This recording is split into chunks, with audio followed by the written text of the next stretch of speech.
nga togeredde ng'oyagala obaka kuba oba otya naye nekawaba nekakuba okugulu kumanyi oyo abeera Amerika kati ndooza balowooza nti ebiri Amerika bebirina afande Kyagulanyi abeera nnyo Amerika nze bwendaba oba olaba TV aba yagenze oba olaba TV aba yakomyewo bwe bityo tatera nnyo okubeera wano kati eyo gy'abeera amakubo magazi amalala gayita waggulu ga kalina wano zereva tetunaaze tuukako Kampala mufunda n'amakubo mafunda tegannaba kugaziwa okutuuka ku Kamere kati nze kyensaba nti obuntu bulamu n'okutegeera abantu bo abakulonda okubawa ekitiibwa n'obutabaleetera bizibu nze ndowoozamu nti abeera n'obuvunaanyizibwa obusobola okontrolinga abalonzi bo baleme kutaataganya bantu balala nze ndowooza wava obuzibu oli mutuufu naye ate era mu mawanga agaakula ng'owaddeko ekyokulabirako wabaawo omuntu w'amaanyi kati gange ono yaliwo okubiri mu kalulu ate naye akumira mu ngeri yanjawulo kubanga omuntu yaliwo okubiri aba taayisibwa mu maaso tomala gamukuba kacupa kati ya gaasi kisinziira eya omukulembeze oyo wawaali tetugenda kumala budde buno bakajala busindikira the so-called General Nalweyiso emyaka gye mwalwandiramu giri nobody sent you to bush. You went there at your own wish. Nobody sent you in bush. First and foremost, ogambye nti omusirikale asobola okuba obubyakakebe. No. Omusirikale wayita mu training bamusomesa target era batwala ku target shooting. Golokuba nti Munsiko wali ofumba buugi na katogo ng'ekyobugaga kyali olina bitundu bibyakyama bisavinga Museveni n'abasirikale mu Munsiko. Tekikufuula nti olina stake nene mu gavumenti. Olwokuba nti gwoga nti oli jeno wafumba nga katogo na buugi na kugabula bitundu byakyama byezina ensonga tujja zoogera nga bwe ziri yensonga lwaki Nalweyiso toyina mwana ebitundu byekyama bireka mu Nsiko kati gobodda ku Mmeza nebakuyita okwogera ng'olowooza nti ensi mwagigula togulanga ku nsi gwe mukole ensobi mu Kyagulanyi mujja kutegeera ekyo mukole ensobi mu Kyagulanyi nga planninga. First and foremost, tolina na moral authority nga UPDF serving office okwogera ku nsonga z'eggwanga. Ensonga z'eggwanga zirina kwogerwako police kubanga yeri mu constitution amagye galina kubeera mu barracks. Tolina moral authority. Yensonga lwaki tubagamba nti mmwe mulowooza nti mukozesa authority ne mwerabira constitution essawa egenda kujjanga nga omunyo gwennyini gwe mwayiwanga biwundu by'abantu tutaddemu ne tia gas tumbatabule mujja muwulira. Nga ddi bwajja n'okondemminga ongoing civilians who are tried in the military court. Nga ddi wajja n'okondemminga on what led Museveni to go to the bush ekyafulawudi okubba obululu nga bwajja n'okikondemminga. Ngadi bwa condemning the ongoing kidnaps and torture ezibira mu torture chambers nga nawe kenyini ng'omukazi olwokuba tolina pain ya kuzaala n'okola your own personal torture chambers nga ziri mu locations ezenjawulo makago ng'osirise. You kidnap people, you kill people, but you are here boozing around. And the reason as to why sometimes you don't go out kubanga okimanyi it's on record and search manyi nti nawe ina torture chambers. During the campaign openly I came out here and I exposed you in some of your secret mansions in Wachiso. You kidnapped a number of Nook supporters whom you killed, you massacred, and you pressed them in sewage tanks. Abajjukira obulungi bwe nakola information wano omwana n'akuba essimu n'agamba nti yali agenzeeyo. Yali wa Chutex, in fact yali wa Chutex. Isima yali akola manicure ne pedicure. Guys, simanyi oba akyali oba amutta. Bobo mutukolera information tetumanyi. Kansu yetu kuno kuliko omukazi kuliko abantu abajjukira video ezo. Njagala omuntu yali wano nga akola video ezo. Ku mwana yali akola manicure ne pedicure ku mukyalo oyo eyajja n'akuba n'essimu n'amala n'ata voice note ng'omukyalo kennyini yayina abaana byali amaze okusaddaaka nga Abannayuganda n'abateeka mu sewage tanks mu maka g'oyo mukyala. Baba no kwenyini baaliko.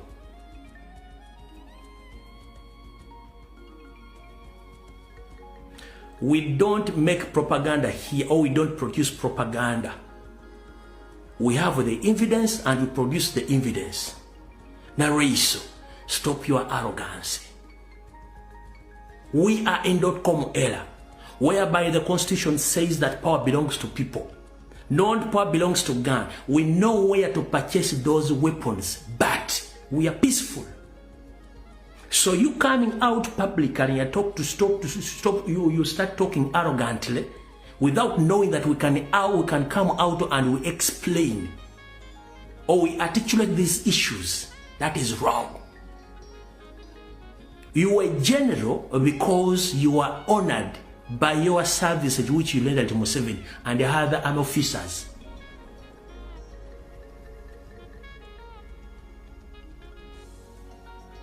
Mulekera wakamanyiro.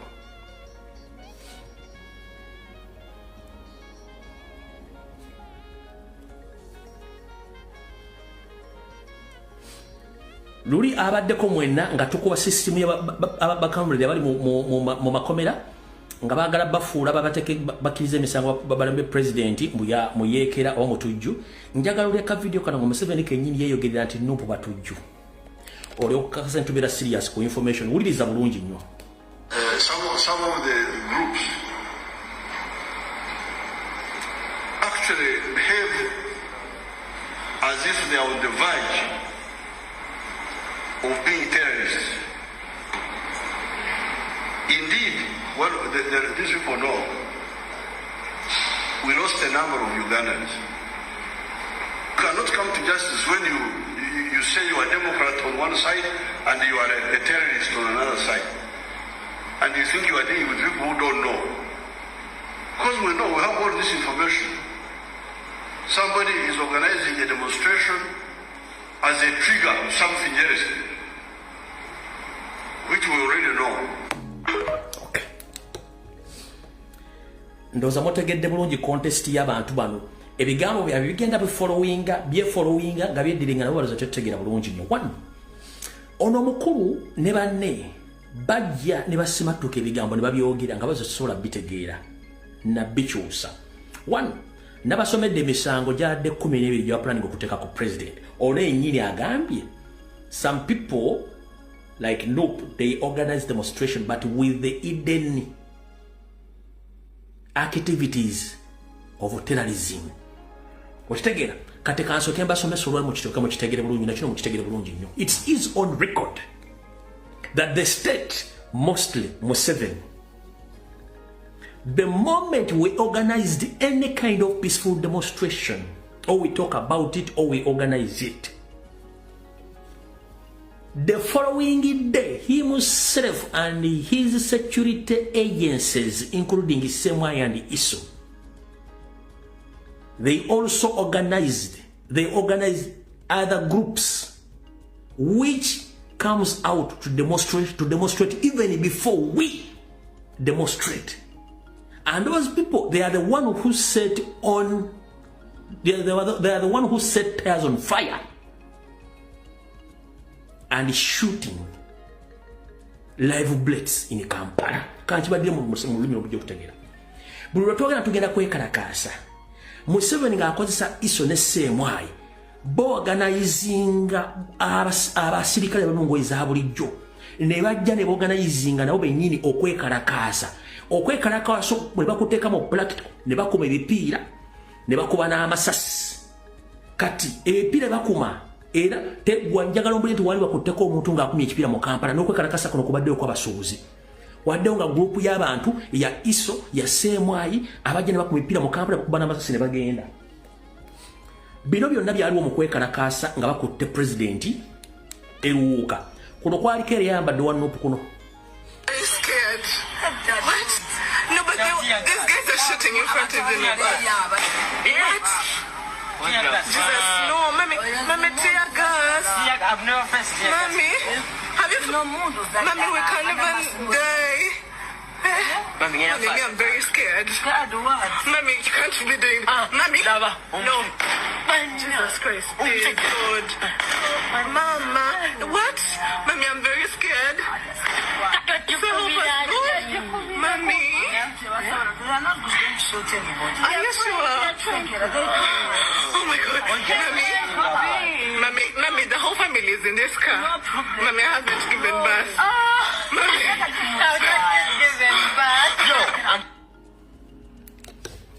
Kati oli omukazi wattu ali mu mmotoka ga maama tutidde balina emmundu ezaddala nze ngenda kufa nga sinnazaala kati ye n'embaata yaneti yeerowooza nti egenda kufa nga tennazaala bakadooga abalwanira Museveni omuleeta mu 86 waliwo n'omu aliwo baali bazadde abamu bali tebanneetuuka omuli abawona n'abalezi nga tebannaza na mikono mabega gw'okuza oli mu mmotoka ya kinnyoko otudde ozaamu ngenda kufa nga sinnazaala era kyobula ng'olaba embaata yaneti zino embaata zaneti zino zibitanga politics tankwatako naye nga the mere fact politics akwatako ye yennyini kiki ekikusomesa kufuna emirimu ogenda gijja mu America UK eriyo bannansi baayo.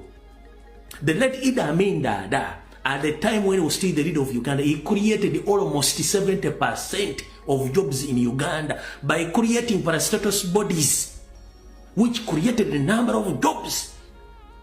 Museveni akuletiza emirimu emeka?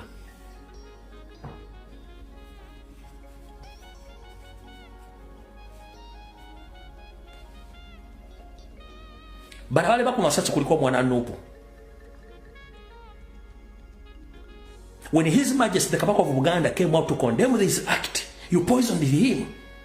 Yagamba twagala okumanya abatta abantu bafinga 11-12 November. Museveni yasindika kasajja kana akabimeme akayina amasuuti agawula ettaka lya Buganda musimanyi ne bawakabako obutwa kubanga yavayo kondebinga ekikolwa kino.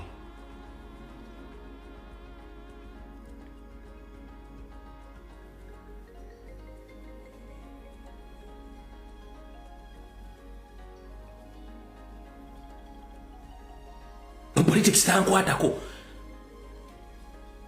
okusoma kwosoma kwonna abakukola bakwalenjinga ba politicians sente z'omusolo zonna zikuŋŋaanyizibwa zono ne bazisaasanjibwa politicians okusoma kumanagingibwa ba politicians okubawo kw'emirimu gyo n'obutabawo ku mirimu gyo kivunaanyizibwa ba politicians ne oba oguddewo edduuka Kampala Capital City Authority ekuŋŋaanya omusolo Uganda Revenue Authority, the appointees, those are the politicians abappointing abantu abo. That's why there is a Minister of Agriculture neye managing India n'emmere ebintu ebirimu mu Uganda. Minister of Agriculture, Minister of Education, Minister of Sports, Minister of buli kimu kubanga kiddokozebwa ba politician kati gunoga mu politics takwatako.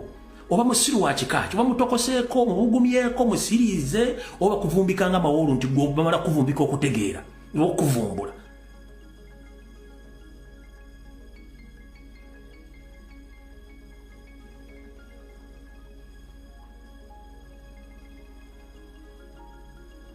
And you find someone here nga jagamba, for me I don't care about politics. Aina passport anonya visa ya Amerika yakala kudduka. Katika mbabuli yetu nachomo kitegeere. Wetwogerere essaawa zino bannamawulire bonna abadde batambulirwako ensonga mu Uganda bonna badduse. 90% bonna badduse. Bagenze mu diaspora. Bafuluma ku speed balinga ngati mu Uganda bagobamu. Lwaki enfuna ntono enyingiza nnene. No, enyingiza ntono ensaasaanya nnene. Kyeki kireeta kubanga economy ya collapsinga Museveni yagazi ensaasaanya y'eggwanga sente zigenda nnyingi ku bintu bitali makulu. Muganyo kitegeera. Mutogerere essaawa zo, there is ethnic cleansing which is taking place in military barracks. And I'm here to inform the international community that our fellow indigenous serving UPDF officers, they are being killed in hundreds on daily basis across the country and outside the country. The indigenous Ugandans. And Museveni replaced them with the Rwandese. They killed them using poison.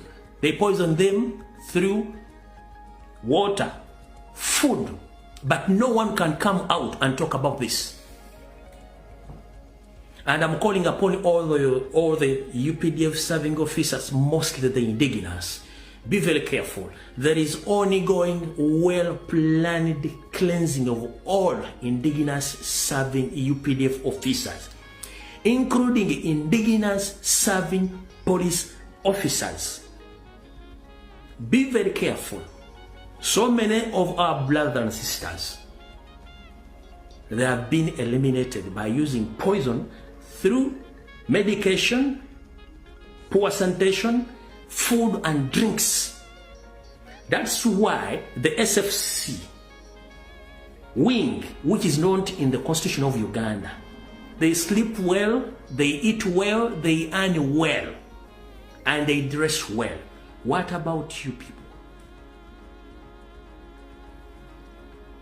Some have been even taken to foreign countries where they are not going to come back to their country. In South Sudan, Somalia, Central African Republic, and in Congo.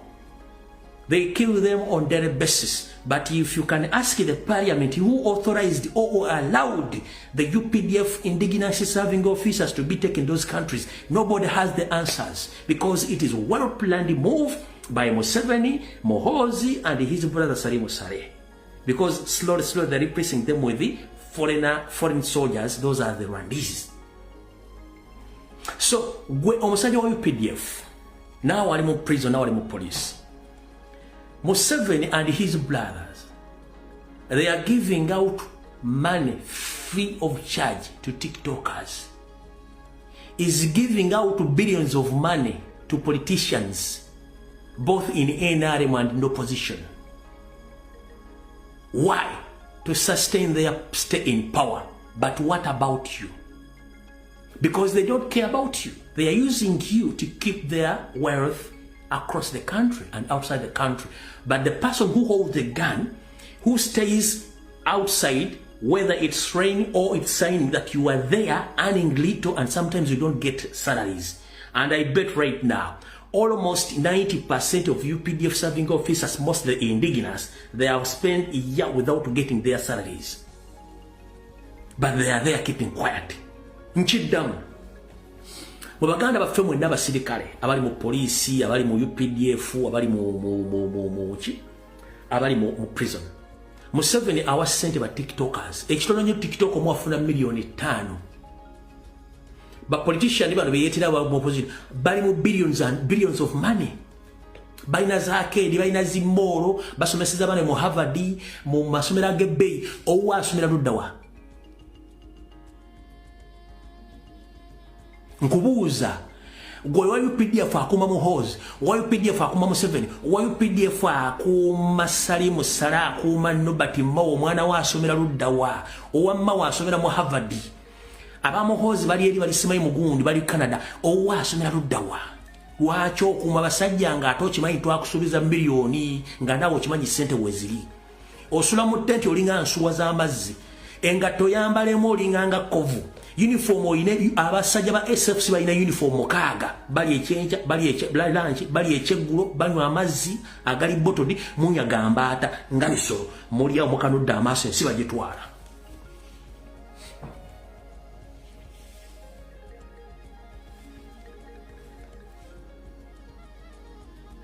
So, it's upon you.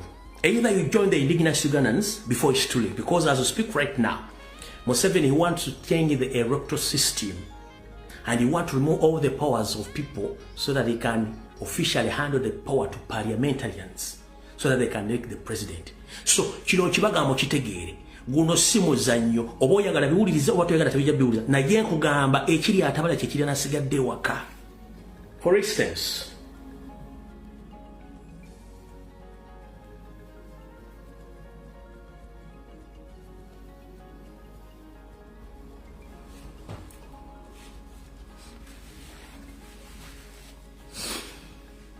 there is a well-known journalist by the names of Thompson Kayinja, who is a correspondent of CBS FM, the radio which is situated at Bulange Mengo.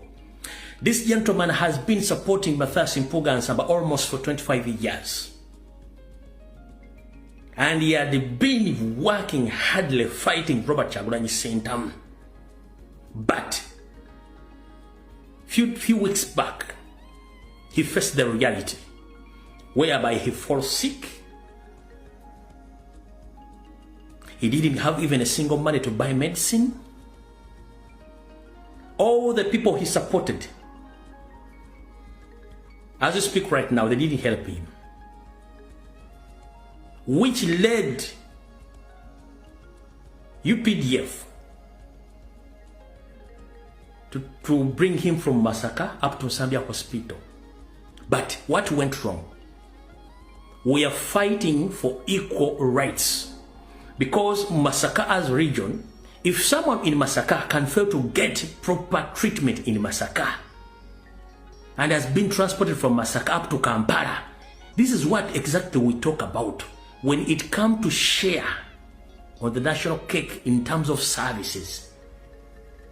Each citizen of Uganda where he is situated is supposed to share equal piece of cake on the taxpayers' money. When we talk about the returns or the tax returns, we don't mean that we file for money to be given to us back. No. When we pay taxes, we at the end of the month or the year we get service returns. What are the service returns? Bw'osasula omusolo mu ggwanga lyonna w'oli oteekeddwa okufuna ekintu kyonna kyonna okufuna nga kiva kusereza mu musolo kye tuyita service return. Okuli enguudo ennungi, amasomero amalungi, amalagala n'ebikozesebwa nga teweetaaga kujja Kampala.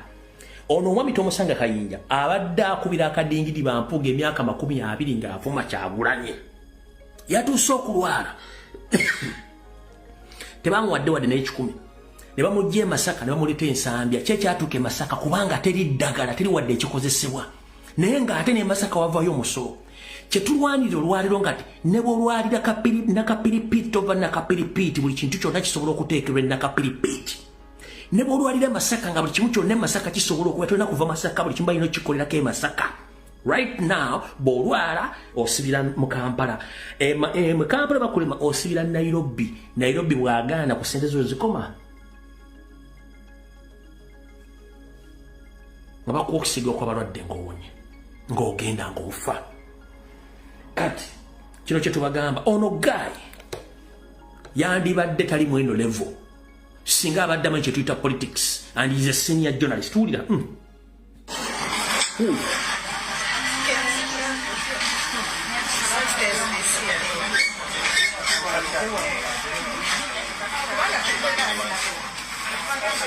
obayi mutata Omusange Kayinja Masaka.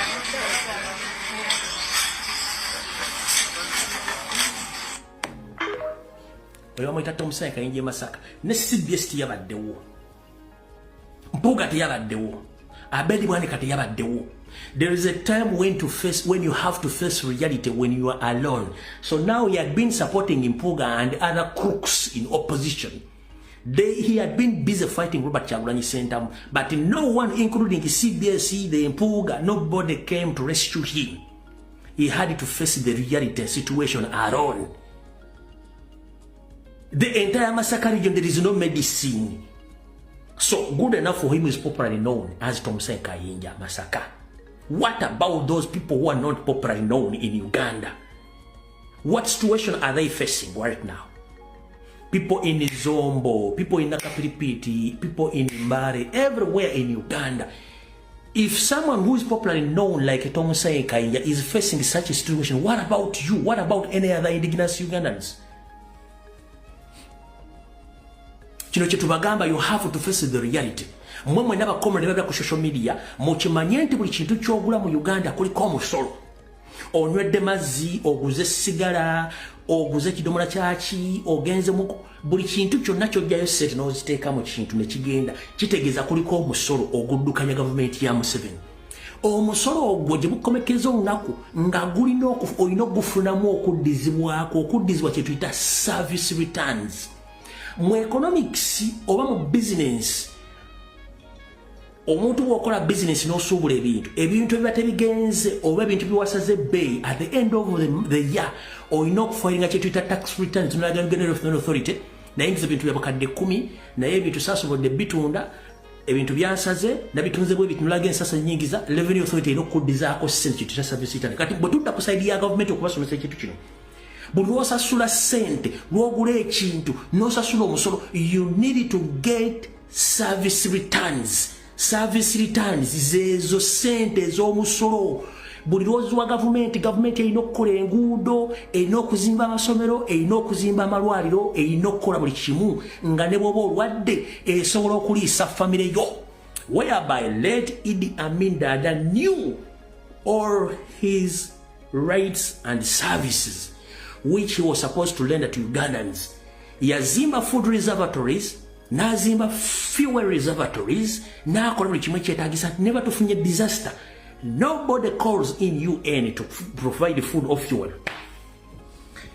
Njagala ombulya ku basajja bakulu abali wano nti Amin bwe yali mu gavumenti nga mutawaanya yakubirako UN mu kasooli we mu amafuta. Esimu nzitadde. Zibenzira mu politics ndi mubi nnyo.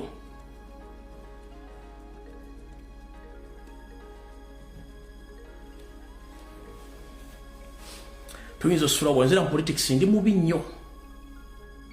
Era tuyinza n'osulawo. Olwokuba nabasuubiza okuta amasimu, ngenda kuta amasimu nga tadde. Eddakiika 2 provided towemudde.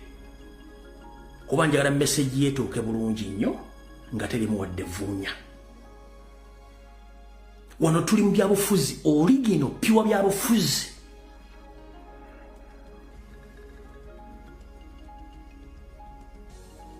Essimu nzitadde.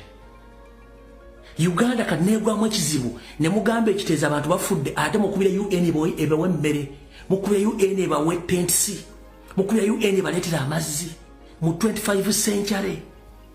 Hani aloga Uganda? Asooka wuuno dakiika 2. Hello. Seba webale okuweereza. Kale nyabo nawe njera munange. Webale okuweereza seba. Kale munne nawe bali kubeerako. Kale Abaana Uganda bote tumanyi na nyolo gyoyinza kuba ku mutwe n'obategeeza ebintu bino. Olaba bulabi omuntu n'alaba oluguudo bane balukola ate nga balukoze in a fake way. Naye omuntu n'addawali n'atandika okutendereza Museveni. They don't know their rights. They don't know that they are entitled for those social services to be given to them okusinziira ku bintu bye bakola. Naye n'obeewuunya. Ekyokubiri, oyo mawobe oyo nga bw'ogambye Abannayuganda batukola ekyokubazuukusa. Abantu ngabo bandibadde tebasobola nakubawa audience. Oli n'abeera muli n'alugera n'atuuka audience. Badde ndabanwana amawulire ga NTV obusungu ne bunkwata. Ng'abantu balina Museveni eri ebunyolo yabateeka dda mu campusi n'ababbira amataka n'ababbira minerals nga bali wali basinika mannyo n'omusajja. Kati n'okyewuunya nze Bannayuganda munnaye Mr. Lumbwe okwogera kw'abo abantu oyinza okkeesa n'olunaku ng'ate n'abatawala balina okwogera naye webala okuweereza n'okugula amaaso abantu oba bagamba be banaalaba. Kale beera bulungi. Kale Mukama akonkomere. Amen.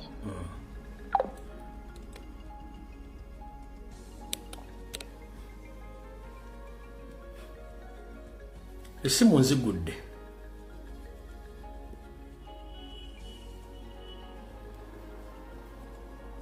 Ebyokwogera bibabuze mubitegedde nti si byangu. Hello. Sabo je baleko. Kale sabo na je baleko. Nkale sabo goli ku muzinda le sawa zino. Webale nnyo muganda wange. Webale kutuweereza. Nkale sabo. Amanya bamutaka tongole nsinzidde Boston. Sabo. Ekintu kyenjagala okugamba abaganda bange Bannayuganda kiri kimu. Museveni wateera ekintu ekyo mu Parliament Mao wajjira n'agamba mbu simanya bajje. Tulekerawo okulonda president ffenna tweyiwe ku street. Oba oli weggulu oba oli waawa tweyiwe ku street. Tuggyeko gavumenti eyo kubaawo ekyo kye bayita epitome. Kiweddeyo byonna bye batukola biweddeyo. Ako ke kasembayo. Lwakirowolezaako ne bakireeta ku Parliament. Era tubagamba tebakirowooza nako kireeta ku Parliament. Obuzibu bwe tukola bulijjo tubawa n'omwaganyo okukireeta. Kati tebalina nakukirowoozaako kukireeta ku fulo. Tebakirowooza nako. Bwe bakirowooleza tweyiwe ku street. Eyo gavumenti tugiggyeko tukooye tukyuse Uganda. Wabale nnyo muganda wange kandi era kambika abalala bakoze ki baweereza. Hello. Hello. Sebo. Hello, teacher. Jebale ko sebo. Kale sebo nawe jebale. Kale gwaliko. Webale kuweereza. Amina sebo. Kakati nze ensonga yange ndi munyankole mpambalala. Aha. Banzo tugambire mu Runyankole. Banzo tugambire mu Runyankole. Ate omulimbara. Omulimbara tali muntu akwetengenera kugira ngo nayitera kalulu. Wagamba isinjiro wagamba ebicweka byone byambara isinjiro aliyo mwami bamweta Rwamerama. Bright. Meja Bright Rwamerama. Meja Bright Rwamerama na kwatagana n'abantu abaliyo mu mchanga batera abantu kiboko batera amasasi kiro mihangwe. So na hati no bundo ninde bakujanga bali mbena bateko parliamentary elections kujanga bano ba voting president. Nawe still nikiza kuhinduka ngo bari abagaruke baziye bafugagaza abantu nemundu babateri barondo bururu bakwa buriya kino mutakuronda karuru. There is a lot of places there. Ariye kabinje omuri sinjiro ebitakumanywaho kandi bitine namuna kujanga bine network kujanga abantu bari informed abantu tubakufaya no kujanga batero bururu bari na barondre bakwenda. Rwamerama aliona nogwe noha anko wa president ogwe no anko wa president ogwe ari na Salim Sare. Hello. Agenda maso sebo.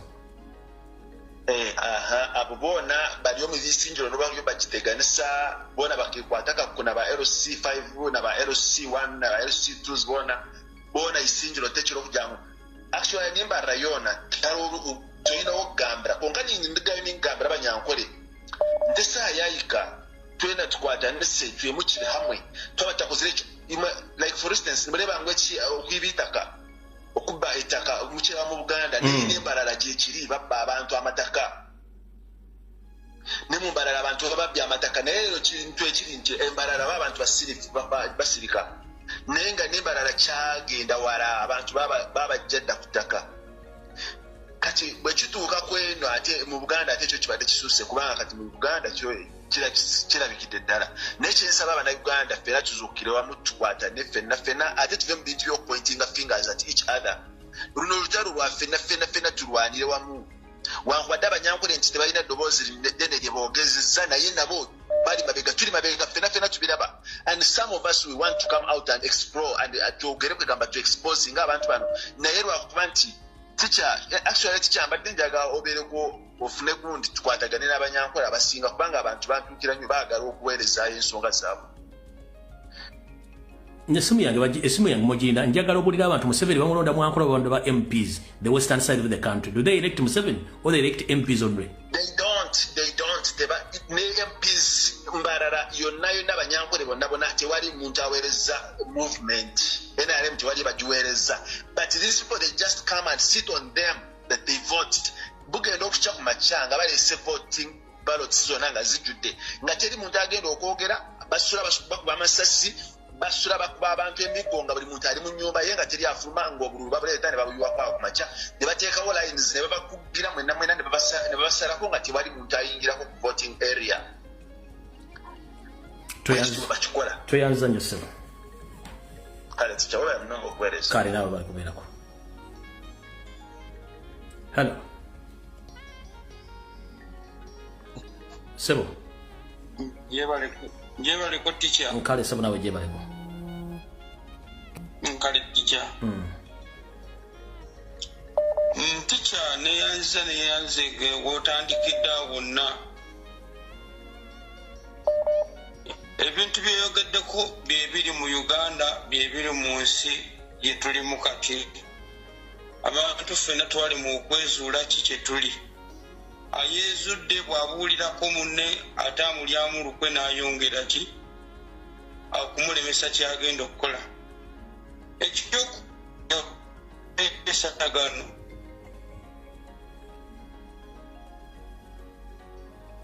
yajja network eganye. Hello.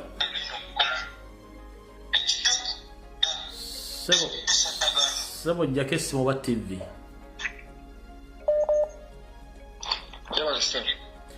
Tereza essimu oba TV gijjeeko. Hello.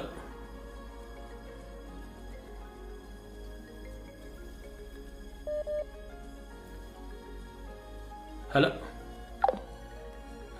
Bale bobo ogenda kukuba essimu fuba okulaba nga TV kuolabira oba essimu endala ogijjako tuleme kufuna muddingano gwa bigambo bidda kye tuyita echo kubanga oba oyagala okwewuliriza ate eno nga bw'olaba ebintu ebigenda mu maaso kiba kizibu. Hello.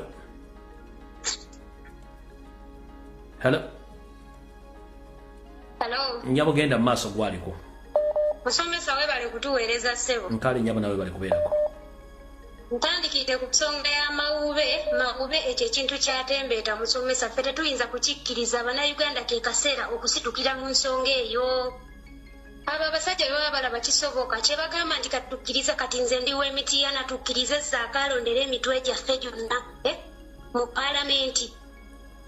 Kyatandika ddi nga omukulembeze waffe omukulembeze ng'alina kulondebwa mu paalamenti. Banaye bannayuganda tuzuukuse emitwe gyaffe bannange zino ensonga zizakwepiica.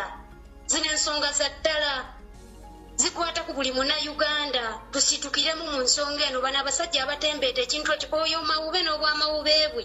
Nze nkuze nkimanyi nti amawube balina kuba butabika ttica kuba amawube nze mmanyi baba balalu. Ekyo ekintu kye batembeeta banne buli munnayuganda kukuba kintu ekyo tetukkiriziganya nakyo musomesa. N'ekirala ngamba kano akalenzi k'amayiga nti kasirise tukataddeko amaaso ttica tetumuggyangako maaso mayiga tumutunuulidde byonna byakola abikolereyo ng'akimanyi nti byakolereyo ng'abukuta tubimanya ate tumutaddeko amaaso. Obulabe bwonna obutuuka ku mpologoma akimanyi nti ajja kuba yeegulidde akabazzi kugulu. Mpozi n'ekirala nzijukiza bannayuganda bannaffe nga 9 Oktoba Maachi tu paalamenti bannange zino ensonga za ddala tuzitwale nga ziri serious. Kale bisomesa we bale kuweereza n'abalala bateese. Kale. Hello. Hello. Sebo. Fedwe bale tuweereza mukama. Kale sebo nawe bale kubeerako. Kale sebo. Kakati nzikiriza ntumireko okusooka ntumira Museveni kwali kunaalaba era batera omuwa ebinanka byatera okuwuuta ng'alinga za balansi awo n'abiwuutawuutaawo nga so nkutumidde naye nga bw'obala pasentegi ya progress yo naffe era tetuli wala mukama wange tetuli wala akuko njagala nkakugambe omukyalo oyo omusirikale gw'ogambye emirimu gye yali akola saagala giddamu kuba sijja emirimu egiri awo egiweesa omuntu oba generali.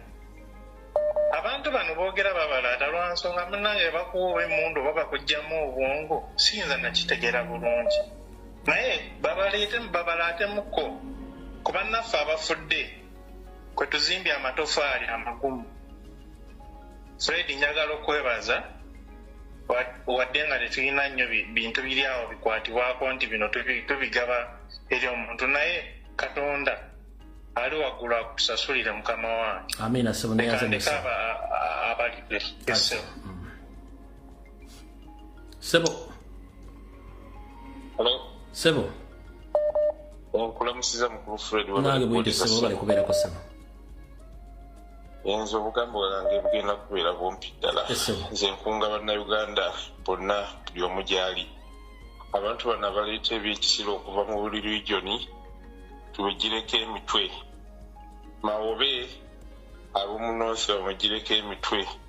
Bano abaleeta ebyekisiro nga bali wano mu Buganda naffe twekunge tubigireko emitwe. Abaana bangi nnyo ndowooza bamanyi ekyokukola tusobola okwekolera bbomu.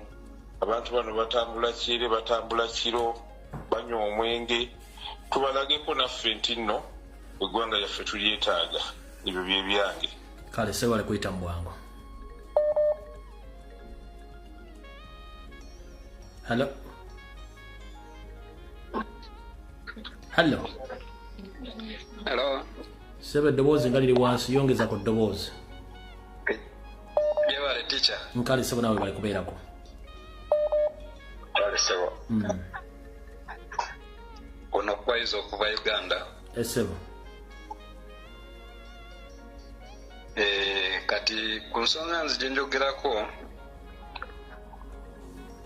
oyo Robert Mbawu omusajja yali mugezi kati we agenda wa Museveni kati bamuwera ddala gundi ebintu ekikonkomaza kati naye yakyuka omusajja yali omuntu omutegeevu kati batandise omukozesa bya kisiru.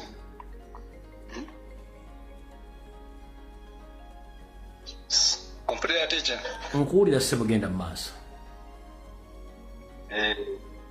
So ensonga eyo ffe tumulinze alete egundi ebiteeka bye mu gundi poozi mu paliamenti babiyise mu poozi baagala paliamenti yebeeronda pulezidenti okuva ddi ekitegeeza omunauganda aba bamumazeeko eddembe lye olw'okwesalirawo. So abantu bonna nze nkubiriza abanauganda bonna bateeka amaaso ku musajja oyo kuba amanyi nti essaawa yonna embeera buli lweba nti gyayitira yonna kyetaaga okumuteekako ki akazito. Musajja yali mugezi ng'era ayogera ebintu ebimu amagezi kati yagenda ewa Museveni kati n'atandika okwogera ebintu yakyusa olulimi. Simba wakati awo. Kuba bamuwakyojjamu. Simba wakati awo. Mwawe otabangako mugezi. Olw'ensonga nti ekiseera kyate tunatuuka kiseera kutegeera nti musiru. N'ekiseera ekiseera kituuse tutegeere nti musitabangako mugezi over yali musiru.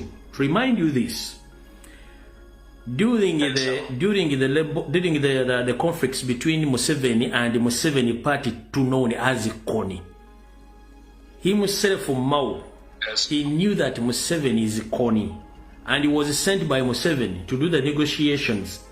He knew exactly who massacred the Northerners. He was sent there with the Betty Bigombe, the compound files, which is on the original, that Museveni is Koni.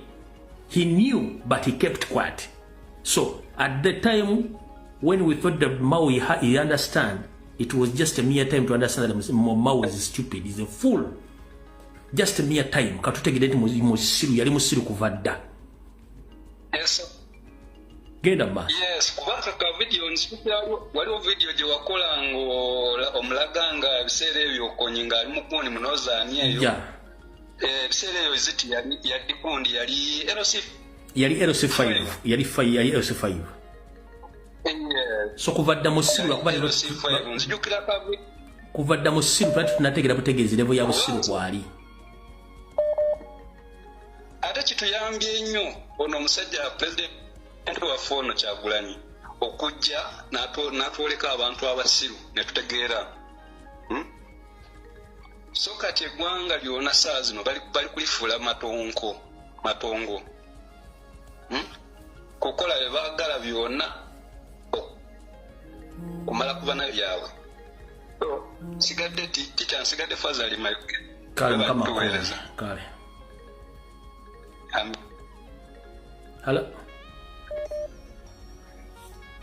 Hello, teacher. Sebo je baleko. Kale sebo naye je baleko teacher. Teacher nkuwulira sebo. Genda maaso. Teacher tusiima ensiima yo sebo. Tasebo. Naye Uganda ni waliwo omusajja gwe bayita agenda asengula abantu wano ku miti ya Nalweyiso. Omusajja ono yeyita Kalemba agenda asengula abantu wano naye tusaba omuntu kubiremu ku ttooki. Seetaaga kuba ttooki obuyinza buli mu bantu. Bwe munadda nti nze mbakubira ettooki ng'osobola omwekolerako. Oyo baba bamanyira kuba temusobola kusituka oyo mukomo kasiri eggwanga yabaga ekyo taxi tutulekutwala zikumako omuli n'abakuba embooko oyo mumukwate ne munyiga ekyalo ne kiwona lumuteri muntu addamu kutwala ttaka lyammwe. Baba bamanyira kubanga temulina actioni. Ekyalo kyonna agenda asengula amalalo g'abantu. Jajja nkubuulira toleekana nansi. Noonya Kalemba munyiga empamyo period case close teri ajja kudda ku ttaka lyammwe ku kyalo kyammwe. Kati ticha ekirala waliwo omusajja kwonula ina ono gwe bayita Bukenya ng'atu ajolonga nnyo subabu gye tulimu. Bukenya yani mpozi? Bukenya omukulu oyo. Yani? Sajja bamuyita Bukenya media. Muganda wange kankubuulire tomalanga bisebe na mbizi kubanga embizi yagala nnyo abantu babeere mu bisooto nga yo. Tetulina budde bwabo. Abawuliriza bali ku mukutu. Omuntu bw'agamba nti Bukenya ng'endowooza ye yakabano tobuuza amannya ge yaani. teri muganda ategeera ayinza kuvuma kyagule bonna batono banoonyeko bonna baakabano period temulekana na bantu abawuliriza bali ku programu kuno tusaba bonna ababazolonga ababajolonga swagu yaffe tubanifuro tubajjeko kale sebo toyanza nnyo sebo bale neyanza sebo kale hello kale sebo nawe omuntu yenna ali ku live kuno enamba nagitaddeko ey'okubako yeeno wano gye mulinako enamba gye mukubako nga mujja kubako direct nkyamu enamba gye nabawadde yiino wano genda mu maaso sebo tusimanye empeereza munene kakati ninaye mukulu Fred Cha sebo nze n'emikwano gyali twagumbira tugenda kukolamu akabinja tugenda northern saawa naye tugenda makinga sure nti maama mawube yejjusa lwaki tebakozesa kondomu nga bazaala ekyonzira ekitegeera tetugenda ensi yaffe tegenda dobonkana nga abasajja bamulya bunyonyi ekisajja ekitemu ekyabalala dda firimu ne kivaayo okulisaayisaivi ebiteekateeka tetugenda bikkiriza era saawa zino alabire ku maama wodde omutamiivu smart amala emirundi fe abamukolako kati saawa yonna yonna tugenda kuwumba tulumba northern semusamusabira ebyange kale mba tulabira Hello. Techa jebaleko. Nkale mama nawe jebaleko. Techa lwaki tulinda etteeka lino mawube olitwala mu parliament? Andi kyetugambi mu munoonyi. Tulina okutandikira. N'abantu betumanyi nti bayinza olikkiriza already tubamanyi abali compromised mu parliament. Tutandikire kwabo. Museveni tayinza kusasula babaka bonna mulundi gumu nasasula ab'Embale ab'Masaka ab'Eggulu n'abasasula ng'abantu rather n'abakuuma ng'abantu security n'abawa ne security ewaka waabwe bw'abanga ababaka batambula na mmundu zi patrol ewaka tewali ate era bajjawa ab'omu kibuga ab'Embale bajja sigala tebalina ensuku tuzirumbe ewaka tulumbewo oba bamama baabwe nabo tubalumbe naye batuteze ebivulu kivulu after kivulu bwe tuzina enkudi bwe kinaavaawo nga bo bayisa amateeka gaabwe bwe limala oyita ebyo mu bivulu byennyininyini kye bagenda okuba bomu batiyo kiri nti America yalangirira obutujju twebeerere mu bannange tekyawe bali kuweereza kale mukama kuume hello yebaliko sebo ndyawo sebo n'ogamba ki esebo ekintu kwe nagamba wagamba akwibakalu mu western obukozi omu western akalulu bakiiba kubanga atiiwa emerero okagira ngu akalulu kuba akatire yayiganya asiibi nekiba kitali okukola makulu obulala abantu abafiire abantu abokuba balwire hariho abantu ijo beeriyo batari kubaasa kwija kuteera akaruru ati uyo okagira ngu afiyayo 10 automatically nkyankirebuka ngu akaruru okagira ki okakiyo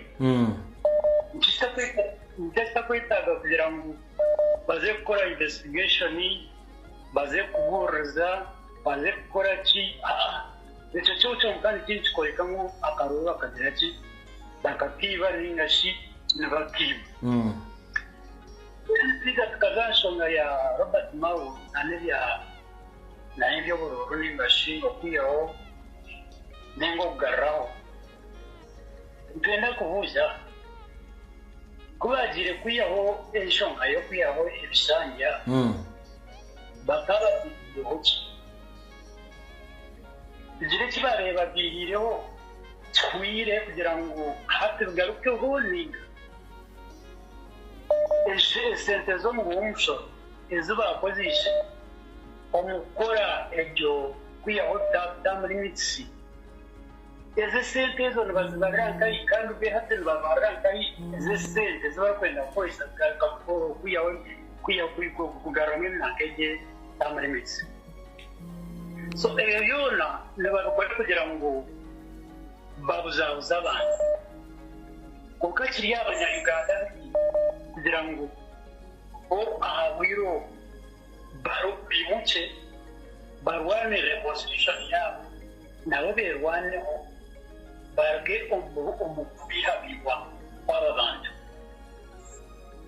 konka babaterekire nk'abanyayuganda bakareberaho bakagira ngo ebyo barakore babikore abashiya tibinemu kutiina tibinemu shoni benda kukora ku kifo kyona kureka ngo bagira ki bayisigazwe mu ntebe hariho n'izo nsonga nayo barakora bakugira ngo notorwanisa Kyagulanyi n'okurwanisa Kyagulanyi ngo Kyagulanyi wajja kurwanisa nomurwanisa olukukora amalwaro olukukora amashomero olukukora nguudo olukukora amansonga ezarikwendereraho konka waba otakukora ezo nsonga ezarikwendereraho ezo nsonga ezo zikagumaho n'obu Kyagulanyi yakwatariho abantu nibaza kwimuka bagarike bagire ki bakurwanisa so ebi bintu byoneka kugira ngo nibetorora nibakora oku nobu bakugira ngo ba MP babantu baronda omukulembeze ebizungu by'abantu barikureeba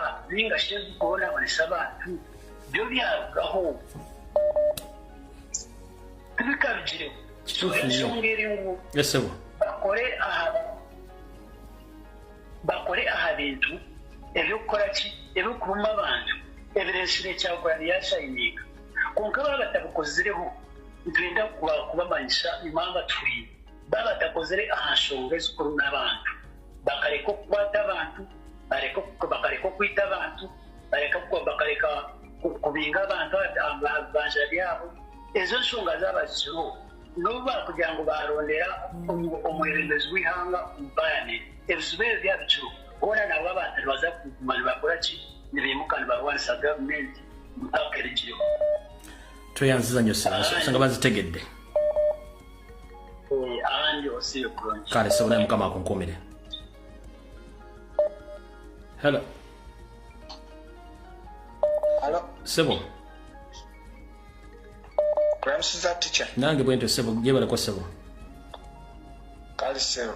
Sebo. The teacher songa ngeri bullet.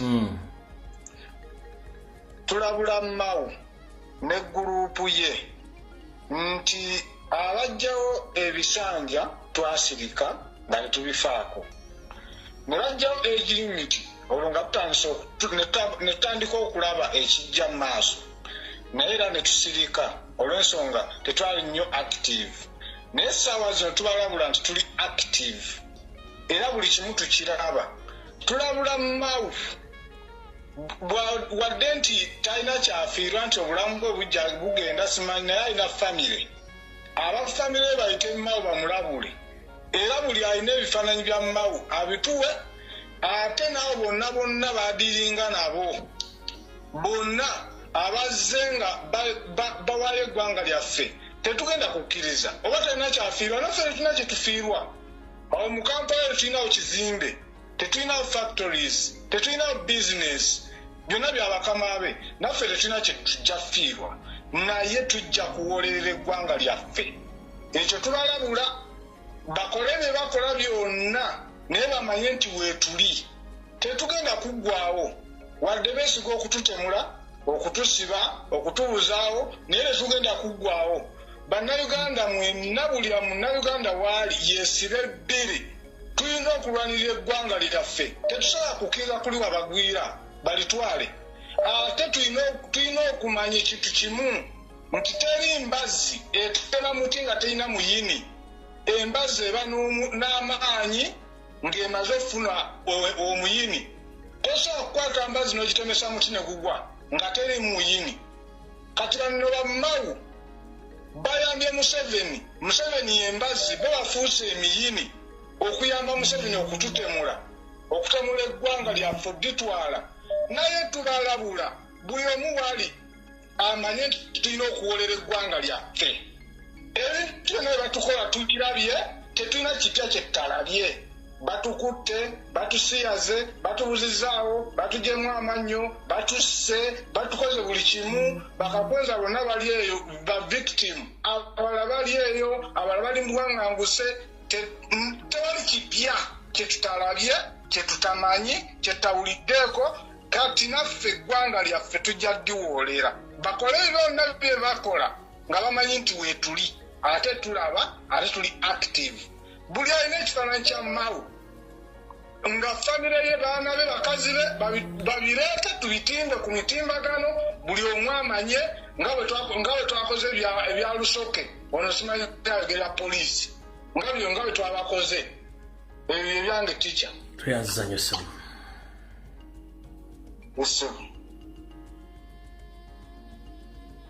hello